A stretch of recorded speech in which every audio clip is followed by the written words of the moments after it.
Spielberg, I find quite confused. Tell us a secret about Steven Spielberg. He eats babies. Whole babies. 15-year-old in a relationship with a 27-year-old. Wait. What? But even that was quite conversational, and that wasn't sort of like saying, oh my God, you're never gonna... It was just so... Julia Roberts is back at it again, and this time she reveals why Spielberg might be the next on the FBI's list of names. I find him to be,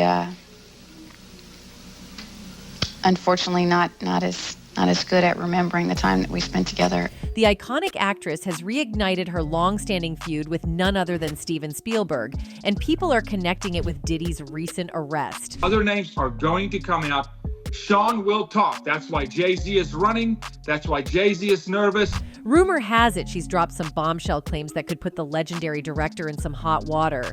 Remember that January court revelation where a list of names connected to Jeffrey Epstein made its way out of Manhattan? Newly released court documents relating to the Jeffrey Epstein. They include associates, friends, and alleged victims of the disgraced billionaire who died in jail 5 years ago. Well, let's just say it included a few heavyweights, and with Diddy currently behind bars, it seems Spielberg might be next in line for some serious scrutiny. Julia's not one to shy away from drama, and her recent comments have us all wondering just how deep this rabbit hole goes. There was a wild buzz going around about Steven Spielberg being linked to Epstein's scandals, and you can imagine the internet exploded. Some fans were totally in disbelief that Spielberg could be involved, while others were like, why not? He's not above it. The debates went on for days before finally cooling off. But guess what? Julia Roberts just decided to jump back in the mix. She spilled some tea that fans had been wondering about for a while, and let me tell you, it was pretty shocking. So, what did Julia say about Spielberg? And how does it connect to their long-running feud? I know more about, him and his life and Amy Irving and what have you than I probably said about my own life. Julia Roberts and Steven Spielberg are the definition of a major Hollywood feud. These two have been at each other's throats since they wrapped up filming Hook in the late 80s.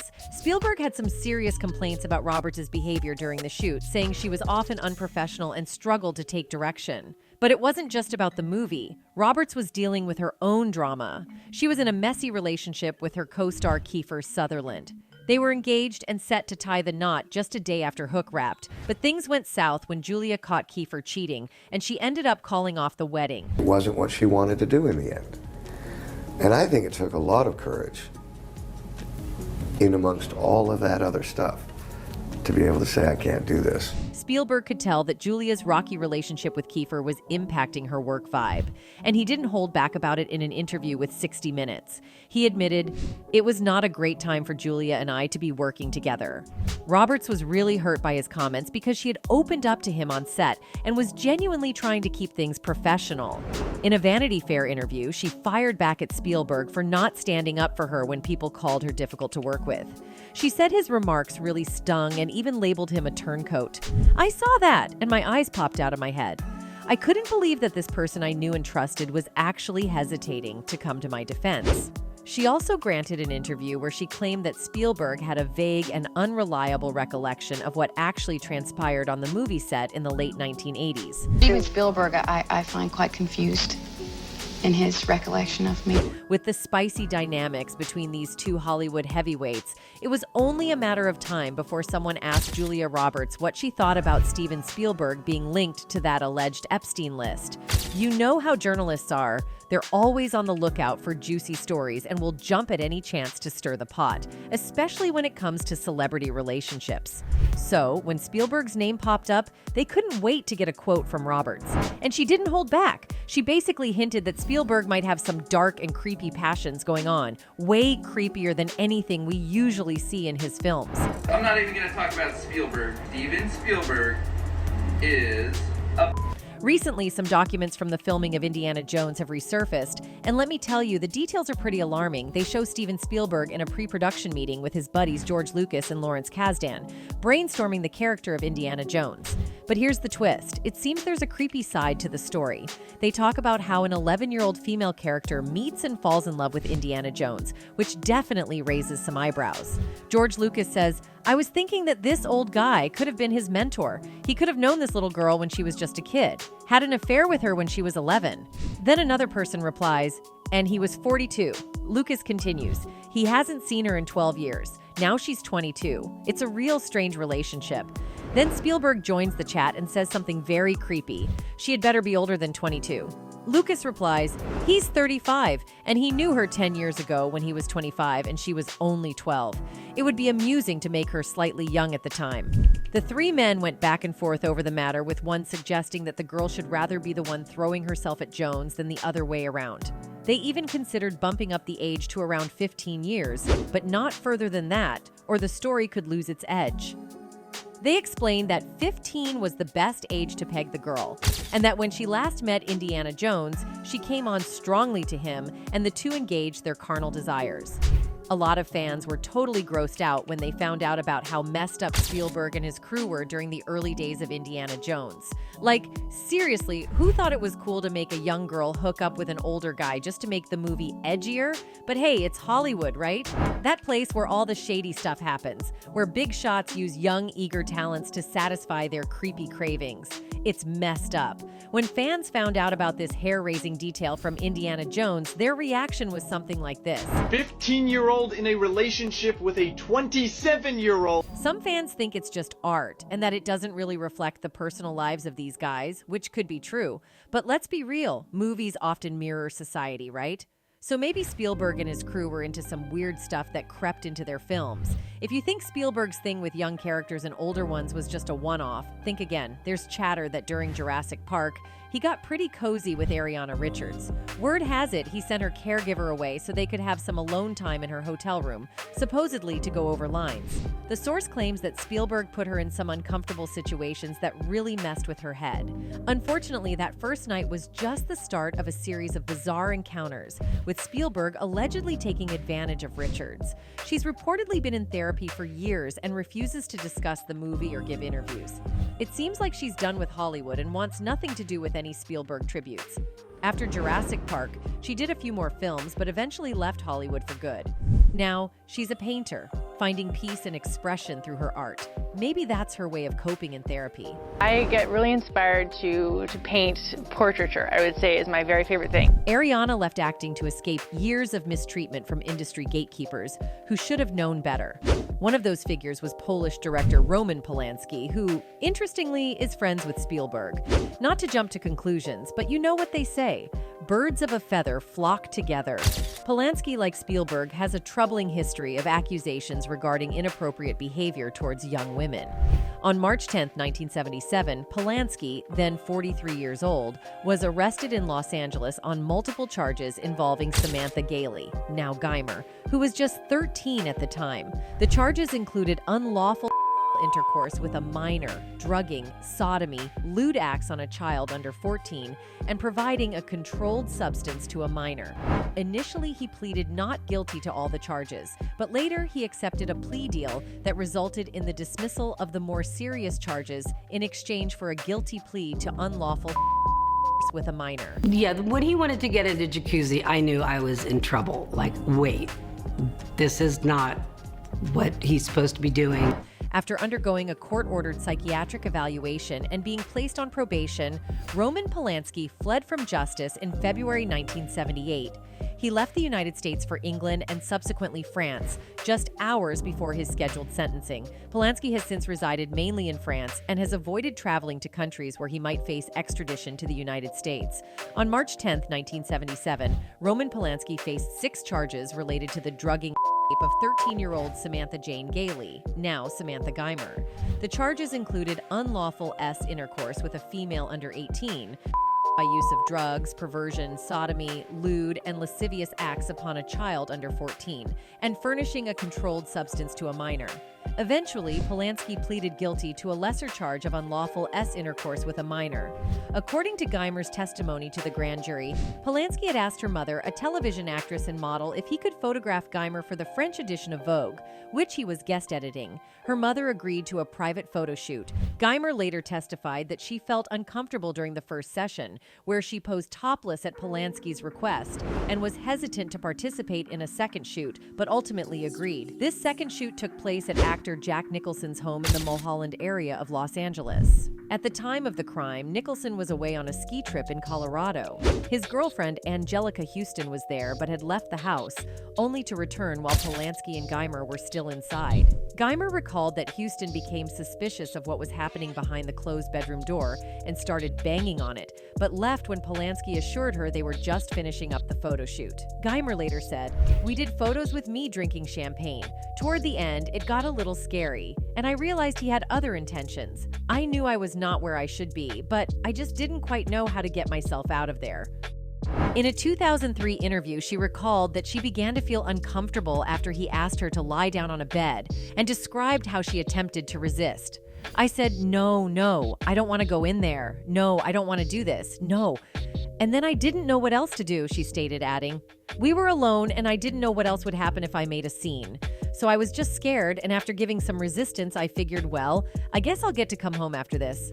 Guymer testified that Polanski provided champagne that they shared as well as part of a quaalude, and despite her protests, he performed OS on her and penetrated her both vaginally and anally, each time after being told no and being asked to stop. Describing the event in his autobiography, Polanski stated that he did not drug Guymer, that she wasn't unresponsive, and that she did not respond negatively when he inquired as to whether or not she was enjoying what he was doing. The 28-page probation report submitted to the court by Kenneth Fair, his parole officer, and signed by Deputy Irwin Gold, excused his behavior due to his creative genius and being an immigrant from a land with different morals, placed some of the blame on the victim and her mother, and concluded by saying that there was evidence that the victim was not only physically mature, but willing.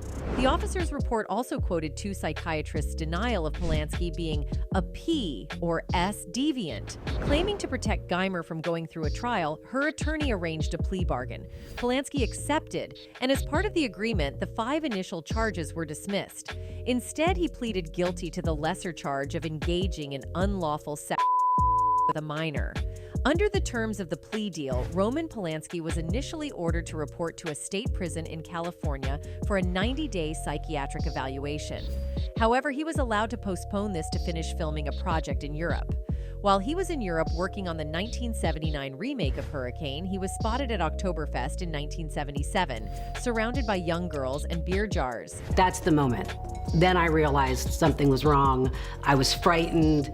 I didn't know what to do, and I just knew then. It was like, oh, this guy, like, he wants to get his hands on me. Oh my God, what am I gonna do? Polanski eventually returned to California and began his evaluation at Chino State Prison on December 19, 1977. He was released after just 42 days instead of the full 90. His lawyers were expecting probation at the sentencing hearing, especially since the probation officer, the examining psychiatrist, and even the victim all recommended prison time. However, on January 20th, 1978, Polanski was fired from his role as director of Hurricane.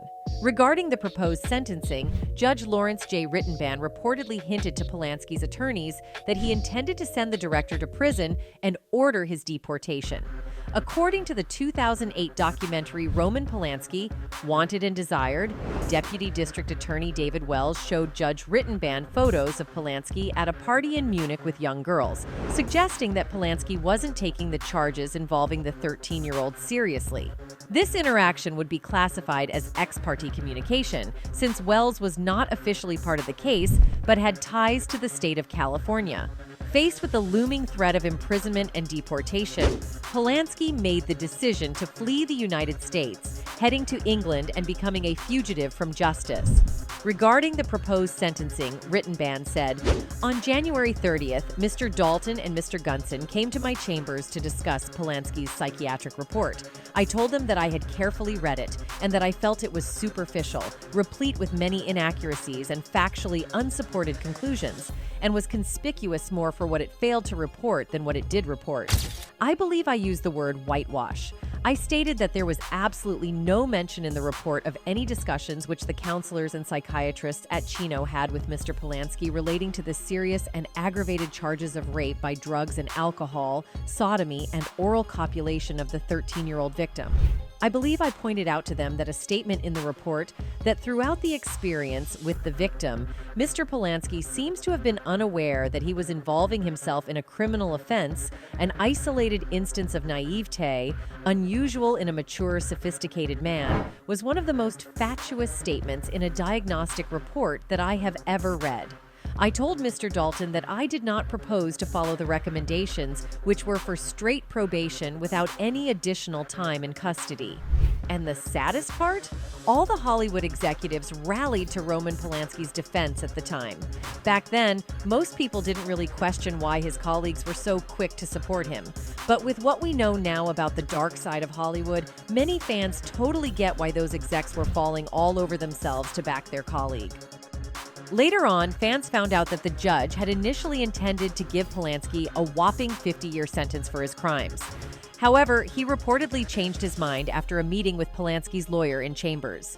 The lawyer later told journalists that they were preparing to hand down that 50-year sentence instead of just agreeing to time served, which they had previously negotiated through a plea bargain that the judge had signed off on. Feeling like the judge couldn't be trusted to stick to the plea bargain and might go for a harsher sentence, Polanski made the decision to bail. He told a friend about his plan to leave the country, and a day before his sentencing, he fled to London and then on to France, where he has lived ever since. Roman Polanski got caught and he fled the country to avoid persecution. That's what happened, and he's been a fugitive ever since. Many fans aren't really shocked by the later accusations against Spielberg, especially given his association with Polanski and that controversial pre-production meeting that resulted in a 15-year-old female character getting involved with an older male character in the film. It's not too far-fetched to connect those dots, considering how movies often mirror real life and directors sometimes project their own fantasies onto their work. Fans believe that this kind of behavior might have been more common among directors and executives back in the day. Stories like Thandie Newton's, where she opened up about her experiences of being objectified on a casting couch, only reinforced this perception. I found when I was a 16-year-old, fresh from boarding school, going out into, on the casting couch, I was definitely objectified to an extreme. Thandie also disclosed that she was manipulated deliberately when she was young and joined the industry. The incident happened when her father went to another country and she was alone. She said, "I was 16 and a virgin. I'd been psychologically G over weeks. I didn't fight him off. I was almost paralyzed with fear. It was SA." During an interview, she recalled another incident which took place when she was auditioning at the studio for the second time. In the meantime, she was asked to be a part of an indecent activity. And the director asked me to sit with my legs apart. The camera was right between, positioned where it could see up my skirt. Thandie further revealed that she was asked to sit in an uncomfortable way during auditions, saying, "He asked me to put my leg over the arm of the chair and think about the character I was supposed to be having the dialogue with and how it felt to be made love to by this person. He was a director. I was still very young and thought it must be normal." Years later, when Thandie ran into the same director at the Cannes Festival, she noticed him giving her a weird smile, which made her suspicious. Curious, she dug deeper and was shocked to find out that the director had been secretly recording audition tapes and showing them to others in his home. This revelation not only explained his strange behavior towards Thandie, but also highlighted an unsettling practice within the industry. He used to show that video late at night to interested parties at his house. Thandie Newton, known for her roles in Line of Duty and Westworld, has been an outspoken advocate for shedding light on the pervasive issues of violence and racism in the entertainment industry. Throughout her career, she has courageously spoken out about her own experiences and the pressure she faced to remain silent about them. It's not about the person that's been abused. It's not just their role to say enough. It's about the people around. How much are the people that witness, how much are they perpetrators of the crime? During another interview with British Vogue, she has explained how these extremely violent incidents have changed her psychologically and physically as well. She said, "There's a moment where the ghost of me changed, and it was 16. He derailed me from myself utterly. I was traumatized. It was a kind of PTSD for sure. I was so distraught and appalled that a director had a young actress, and that it was happening elsewhere. Minors getting A, and how F up it was. I was basically waiting for someone to come along and say, well, what shall we do about this? Newton revealed that in the aftermath of her A, she struggled with eating disorders, resorting to controlling her food intake as a way to cope with the trauma. She said, I punished my body to try and find my heart. It's important to clarify that while Spielberg wasn't directly accused of mistreating Ariana Richards, actor Crispin Glover, known for playing George McFly in Back to the Future, did make allegations against Spielberg in 2003. Glover's book and subsequent film, titled What Is It?, included claims suggesting Spielberg's interest in depicting young boys in compromising situations might reflect personal inclinations. Fans have speculated about directors projecting their fantasies in disguised ways through their movies, such as the 1985 film, possibly alluding to Spielberg's involvement. These discussions often highlight how themes in cinema can blur lines between fiction and personal life. Oh my God! Here a boy seems to be reattaching the broken pecker of a statue to its original place, with an expression that has suggestive undertones. Many fans questioned why, of all the places, it was the pecker of the statue that got broken. They wondered why these children would be subjected to these kinds of depictions, when there were several ways to elicit laughter from the audience. So you see why Glover would have a problem with Spielberg's alleged obsession with portraying boys in funny ways. Check out his clip where one of the boys had the pecker in his mouth of all places after it had broken off the statue. Oh, look! It often takes a long time for victims to gather the courage to speak out against such acts, and by then the perpetrators may be older and less powerful, having already caused significant harm. This is why figures like Ariana Grande and Jennifer Lawrence advocate for immediate steps to protect people working in Hollywood. Lawrence argues that if we can create safe environments for animals during filming, we should prioritize doing the same for humans in such potentially toxic environments. She believes it's crucial to prevent these cases from happening in the first place, rather than waiting and hoping they don't occur again in the future. I mean, there's protections for animals, in filming. I think there need to be protections legally put in place to protect people when they're filming, human beings. It's unfortunately common for victims to already feel burdened by guilt, and public stigmatization only exacerbates their suffering. This tends to occur more frequently when the perpetrator is a wealthy or prominent public figure. In some cases, perpetrators manipulate the narrative to portray victims as criminals seeking financial gain, which further skews public perception. Sadly, the public often believes these narratives and may rally to the defense of the A, dismissing or discrediting the victim's account. One person wrote, "Cappy was the first person to put his life on the line and tell the world about Steven Spielberg being a predator/pedophile." Another one added, "The repeatedly attacked and criticized Mel Gibson is known to have been warning young actors of the Hollywood problem since the mid-1980s." However, Spielberg hasn't been sued yet for his alleged crimes. People in Hollywood whisper about it behind closed doors, but no one's had the guts to take him to court. He's on Epstein's list, and with what's out there, it feels like someone's bound to step up soon. That's it for today. See you in the next video. Until then, goodbye.